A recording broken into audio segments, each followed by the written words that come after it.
ายใหญ่สัมพันธ์ผูกมันสองเอาเคียงคู่หวังจะมาอยู่เป็นคู่กับน้องงามคำอดีตครั้งก่อนฟังสะท้อนในความทรงจำผู้สาวคนงามตาดำคิ้วคงคนดีสาบานสัญญาซึ่งภาษาบอกฮักกับน้องสร้างความปองดองเนื้อทองบ่ต้นปีสี่จงรอคอยท่าวันวิวาเดือยอ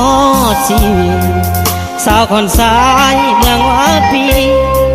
ถิ่นแห่งนี้ฟ้าอนุสรณ์สี่ห้องหัวใจ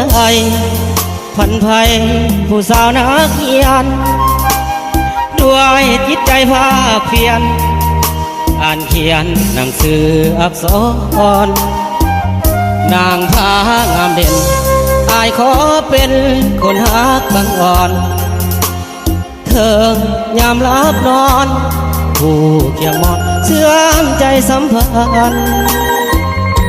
สมัครเป็นแฟนเดินคงแขนเป็นทองแผ่นเดียว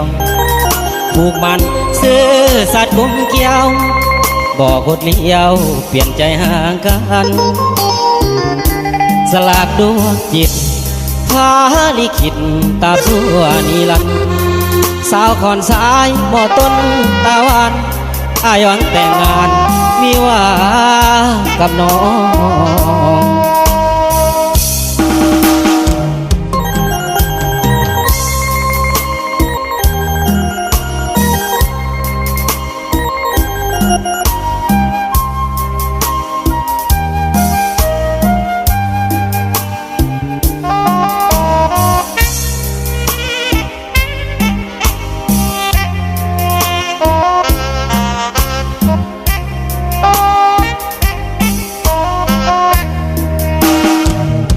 สี่ห้องหัวใจพันภัยผู้สาวนักเขียน